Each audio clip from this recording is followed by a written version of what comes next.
Hi hello welcome to இது உங்கள் உலகம். டுடே நம்ம சேனலில் என்ன பார்க்க போகிறோம்னா பொங்கல் தலவாழ விருந்து ரெசிபி பார்க்க போகிறோம். இன்றைக்கி அந்த வகையில் நம்ம என்ன ரெசிபி பார்க்க போகிறோன்றதை நம்ம வீடியோக்குள்ளே போய் பார்க்கலாம். அதுக்கு முன்னாடி நம்ம சேனலில் புதுசாக பார்க்குற ஃப்ரெண்ட்ஸ் எல்லாரும் கீழே இருக்க ரெட் கலர் சப்ஸ்கிரைப் பட்டனை ப்ரெஸ் பண்ணுங்கள். அப்புறம் மறக்காமல் பெல் ஐக்கனை ப்ரெஸ் பண்ணுங்கள். அப்போ தான் நாங்கள் அடுத்தடுத்த போடுற வீடியோஸ் உங்களுக்கு நோட்டிஃபிகேஷனாக வரும். வாங்க வீடியோக்குள்ளே போகலாம். எங்கள் சேனலை லைக் பண்ணுங்கள், ஷேர் பண்ணுங்கள், சப்ஸ்கிரைப் பண்ணுங்கள். ஹாய் ஃப்ரெண்ட்ஸ், இப்போ நம்ம சேனலில் என்ன பார்க்க போகிறோன்னா நம்ம வீடியோவில் ஒரு கல்கண்டு பிரசாதம் பார்க்க போகிறோம். இது கோவிலில் செய்கிற கல்கண்டு பிரசாதம். அதனால் நம்ம கல்கண்டு ப்ளஸ் பால், தேங்காய் பால் பிரசாதம், ஓகேவா? அதை நம்ம இப்போ பார்க்க போகிறோம். சரி வாங்க பார்க்கலாமா? பால் எடுத்துக்கோங்க, முதல்ல ஊற்றிக்கோங்க. பால் காயட்டும் வெயிட் பண்ண வேண்டாம். அது கூட தண்ணியும் சேர்த்துருங்க. நம்ம எடுத்த மாதிரி இதிலே கூட நீங்கள் அளந்து ஊற்றிக்கிடலாம். பால் 1/2 லிட்டர் ஊற்றணும். 1 கப்பு.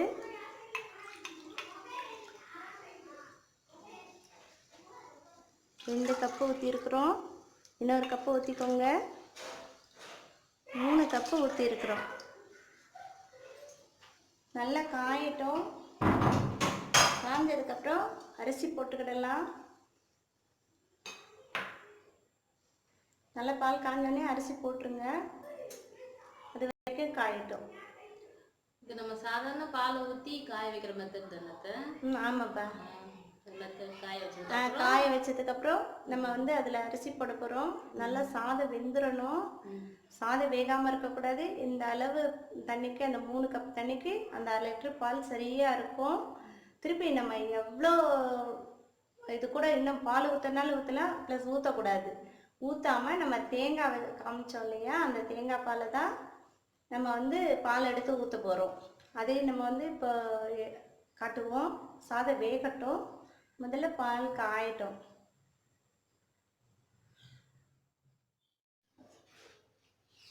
சரிங்களா? பால் பொங்கிருச்சு. போதும். நல்லா காஞ்சி பொங்கிருச்சு. முட்டை மேலே வரைக்கும் வந்துடும். வர வேண்டாம். நம்ம அரிசி போட்டுடலாம். சரிங்களா? அரிசியை நல்லா கழுவி இந்த மாதிரி வச்சுக்கோங்க. போட்டுருங்க. நல்லா வேகட்டும். சும்மா சாதாரணமாக தண்ணியில் வைக்கிற மாதிரி தான். ஒன்றும் அடியெல்லாம் பிடிக்காது. நீங்கள் பக்கத்துலேயே இருந்து பார்த்துக்கிடுவீங்க இல்லையா, அதனால் அது அப்படி தான். இது வேகிறதுக்கு சரியாக இருக்கும். இந்த அளவு பால், அந்த அளவு தண்ணி, எல்லாத்தையுமே இதிலே போட்டுருங்க.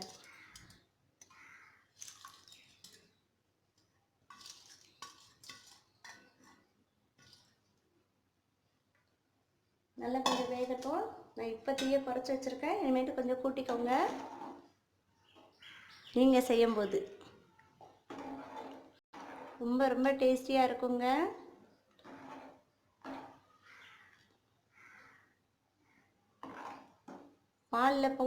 பாலில் வேக வச்சு தான் சமைக்கணுமான்னு சொல்லி ஒரு சிலருக்கு டவுட் வரும். கண்டிப்பாக பாலில் தான் நீங்கள் இதை வேக வைக்கணும். அப்போ தான் உங்களுக்கு ரொம்ப டேஸ்டியாக சுவையான ஒரு கல்கண்டு பிரசாதம் உங்களுக்கு கிடைக்கும். கல்கண்டு, அடுத்து தேங்காய் பால், அந்த பிரசாதத்தோடு சேர்த்து நீங்கள் இதுக்கு என்ன பேர் வைப்பீங்களோ நீங்கள் வைங்க. நீங்கள் செஞ்சு பார்த்துட்டு நீங்கள் இதுக்கு என்ன பேர் வைக்கலான்றதை எனக்கும் சொல்லுங்கள். சரியா? அரிசி நல்லா வேகட்டும். சீக்கிரமாக வெந்துடும். என்னென்னா நம்ம ஊற வச்சுருக்குறோம். ஒரு 1 மணி நேரம் கண்டிப்பாக ஊற வைங்க.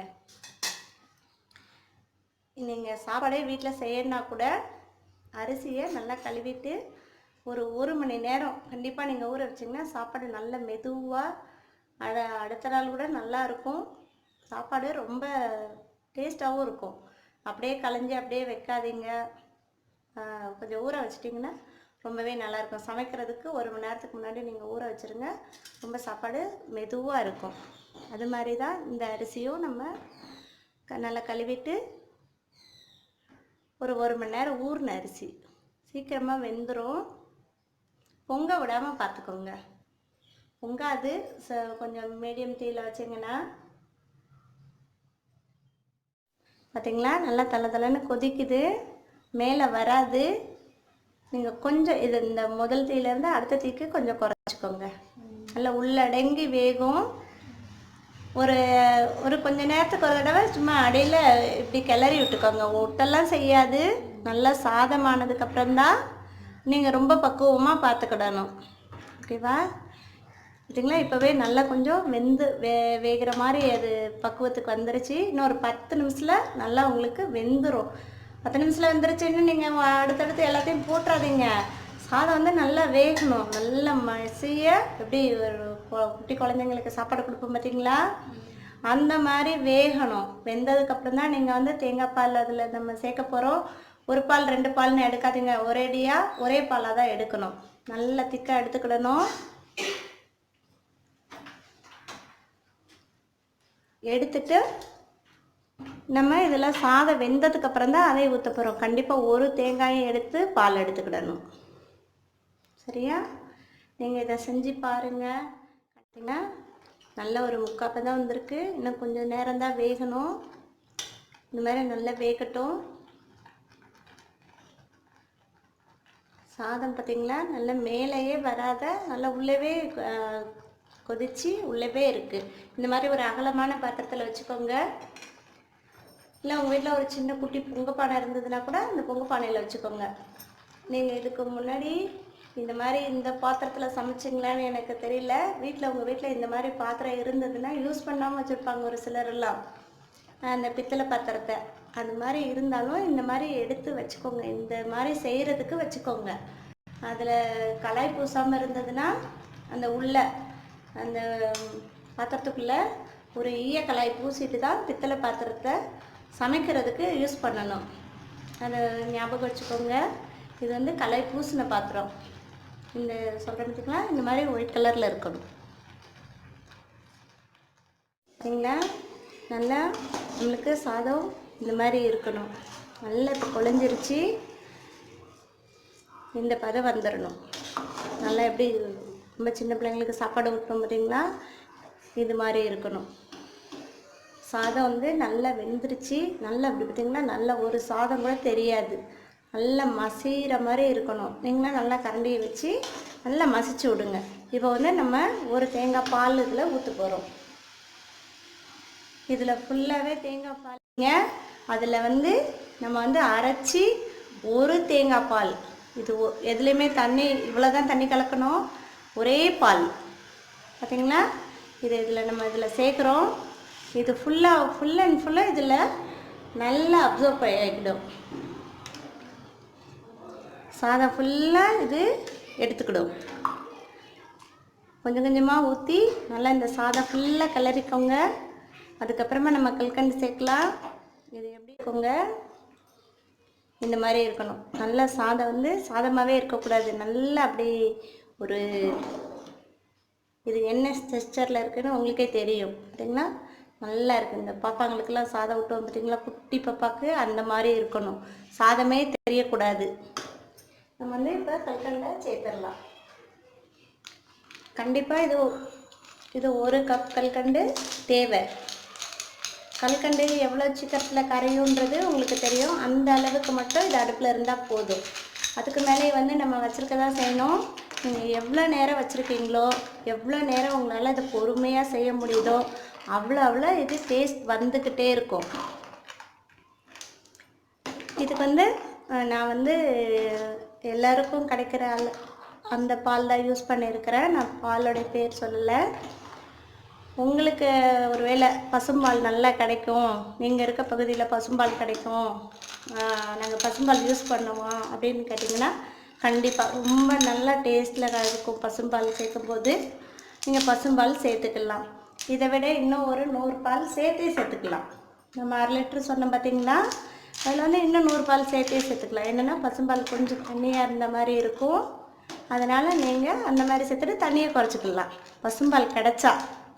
அப்படி கிடைக்கல, நாங்கள் வந்து எல்லோரும் யூஸ் பண்ணுற மாதிரி கவர் பால் தான் அப்படின்னு நினச்சிங்கன்னா நீங்கள் என்ன பிராண்டடாக இருந்தாலும் நீங்கள் யூஸ் பண்ணுற பாலை யூஸ் பண்ணிக்கோங்க. சரிங்களா? கல்கண்டு வந்து நல்லா கரைஞ்சிரும். இல்லை வெரசாக கரைஞ்சிரும் அந்த சூட்லேயே இருக்கிறதுனால. இதை விட இன்னும் ஸ்வீட் வேணும், இன்னும் கொஞ்சம் ஜாஸ்தி வேணும்னா இன்னும் கொஞ்சம் கல்கண்டு சேர்த்துக்கோங்க.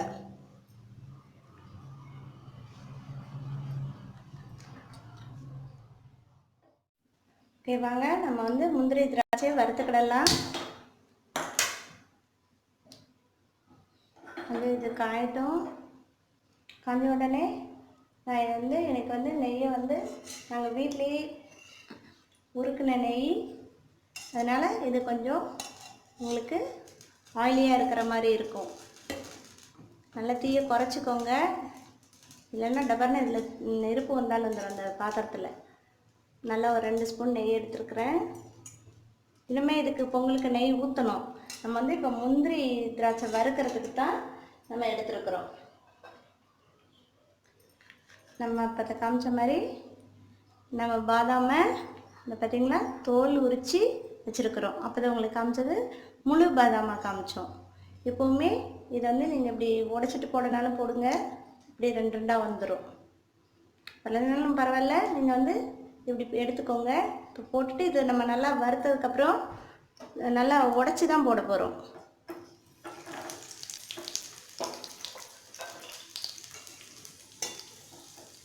வறுத்துக்கோங்க, நல்லா கொஞ்சம் ரோஸ்ட் ஆகிக்கிடட்டும்.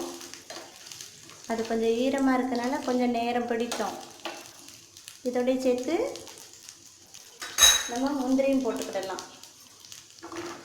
இது ரொம்ப பிரசாதம் மாதிரி இருக்கிற சுவையான பால், தேங்காய் பால் பிரசாதம். ஞாபகம் வச்சுக்கோங்க, பால் தேங்காய் பால் பிரசாதம். இது எங்கன்னா ரொம்ப பிரசித்தி பெற்ற கோவிலிருந்து நம்மளுக்கு இந்த பிரசாதம் தந்த மாதிரி உங்களுக்கு ஒரு ஃபீல் ஆகும். அதனால் நாங்கள் எப்போவுமே பொங்கலுக்கு இந்த மாதிரி தான் பிரசாதம் போல் தான் பொங்கலே வைப்போம். அந்த பாசிப்பருப்பு போட்டு வைக்காமல் இப்படி வச்சா நல்லாயிருக்கும். வெறும் கல்கண்டு சாதம்னு இதுக்கு கிடையாது. இது வந்து பால் தேங்காய் பால் பிரசாதம், பால் ப்ளஸ் தேங்காய் பால் பிரசாதம். நல்லா வறுத்துருச்சு. இப்போது திராட்சையும் போடல. ஹைலைட்டு தேங்காய் பால் பால். ஆமாம் ஆமாம் ஆமாம், பால் தேங்காய் பால் ஹைலைட்டே. அடுத்து வந்து இதில் ஊற்றுற நம்ம நெய் தான். நெய் இதை விட இன்னும் ரொம்ப ஹைலைட்டாக இருக்கும். நம்ம நெய் இன்னும் சேர்க்கல, காட்டலை. திராட்சை போடும்போது கொஞ்சம் கவனத்தில் வச்சுக்கோங்க, சீக்கிரம் கருக ஆரம்பிச்சிடும், கலர் மாறிடும், வெரசாக மாறிடும். நீங்கள் இதை இறக்கிட்டு கூட நீங்கள் போட்டுக்கோங்க, சரியா? நம்ம இதை எல்லாத்தையுமே முழுசாக போட போகிறதில்ல. முழுசாக போட்டால் ஒரு சிலருக்கு தான் வரும். அதனால் நம்ம வந்து இதை வந்து நல்லா கொஞ்சம் ஆறுனோடனே தட்டி விட்டிங்கன்னா ஓரளவுக்கு நல்லா ஒரு பாதி இல்லை ஒரு கால்வாசி இல்லை ஒரு எப்படி கொரன்னு கரெக்டு, ஒரு கொரன்னு இருக்கிற மாதிரி ஒரு நம்மளுக்கு கிடைக்கும். அது வந்து எல்லாருக்கும் சேம் ஒன்று போல் இருக்கும். அந்த இதில் வாயில் தட்டுப்படும் போது ரொம்ப நல்லா இருக்கும். பார்த்தீங்களா? இது போதும், நல்லா எக்ஸலண்டாக வறுத்துருச்சு. பார்த்தீங்களா? அழகாக இருக்குது.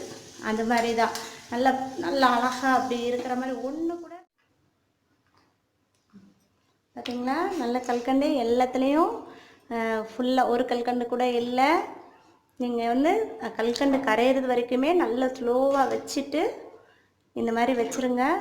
சாதம் வந்து ரொம்பவே சூப்பராக அந்த கமகமான வாசனை அப்போ தான் வரும்.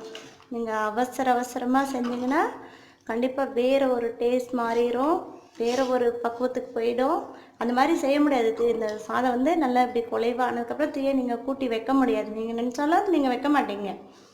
இந்த மாதிரி தான் இருக்கணும். இப்போ வந்து போதும். இப்போ வந்து நம்ம இதில் முந்திரி திராட்சை எல்லாம் நம்ம வறுத்ததை நல்லா தட்டிட்டு போடலாம். நல்லா இப்போ இறக்குற பதத்துக்கு வந்துடுச்சு. இப்போ இறக்க போகிறோம். இப்போ வந்து நம்ம ஏலக்காய் அந்த அரிசி சேர்த்துக்கலாம். எல்லாத்தையும் போட்டுக்கோங்க. நான் சொன்ன மாதிரி தோல் எடுத்துட்டு அதை தட்டினீங்கன்னா நல்லா அது தட்டிடும். அதே மாதிரி தான் முந்திரி திராட்சையும் போட்டுக்கோங்க. நெய் வந்து இதோட சேர்த்து நீங்கள் இன்னுமே இதெல்லாம் போட்டுட்டு எவ்வளோ நெய் ஊற்றுறீங்களோ அவ்வளோ நெய், இது பார்த்தீங்களா, இது மாதிரி நீங்கள் தட்டி வச்சுக்கோங்க.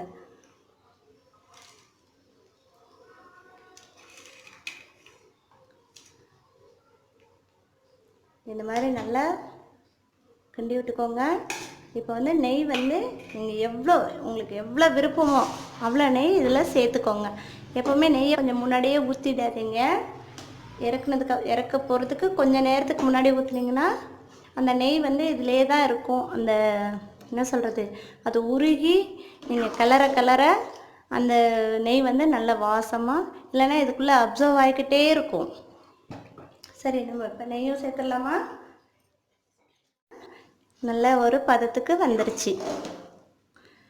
இது கொஞ்சம் ஆறினோடனே நீங்கள் வந்து பிரசாதமாக கோவிலில் நீங்கள் எப்போ பொங்கல் செஞ்சாலும் சரி, பால் பொங்கல் செஞ்சாலும் சரி, இந்த மாதிரி செஞ்சு கொடுத்து பாருங்கள். யாருமே ஒரு தடவை கூட மறக்க மாட்டாங்க. ரொம்ப நாளைக்கு அந்த சுவை அந்த நாக்கில் இருந்துகிட்டே இருக்கும். உங்களையும் மறக்க மாட்டாங்க. தேங்காய் பால் பிரசாதம் செஞ்சு நம்ம பார்த்துட்டோம். நீங்களும் இதே மாதிரி இந்த பொங்கலுக்கு இதை ட்ரை பண்ணி பாருங்கள். ரொம்ப நல்ல சூப்பராக இருக்கும், ரொம்ப டேஸ்டியாக இருக்கும். நீங்கள் இதுக்கு முன்னாடி இதை எப்படி சாப்பிட்ருப்பீங்கன்னு எனக்கு தெரியல. இந்த தடவை நீங்கள் இதை மாதிரி ட்ரை பண்ணி பாருங்கள், ரொம்பவே நல்லாயிருக்கும். இதை பொங்கலுக்கு பதிலாக, பொங்கல் வீட்டில் நீங்கள் வைக்கிறதுக்கு பதிலாக இதை பிரசாதமாக நீங்கள் செஞ்சு பொங்கல் இட்டீங்கன்னா ரொம்பவே நல்லாயிருக்கும். எல்லாருக்கும் ரொம்ப பிடிக்கும். நீங்கள் இதை ஒரு தடவை இந்த பொங்கலுக்கு ட்ரை பண்ணி பாருங்கள். ஓகே ஃப்ரெண்ட்ஸ், நீங்கள் இந்த வீடியோ பார்த்து என்ஜாய் பண்ணியிருப்பீங்கன்னு நினைக்கிறேன். எங்கள் சேனலை லைக் பண்ணுங்கள், ஷேர் பண்ணுங்கள், சப்ஸ்கிரைப் பண்ணுங்கள். தேங்க்யூ, பாய்.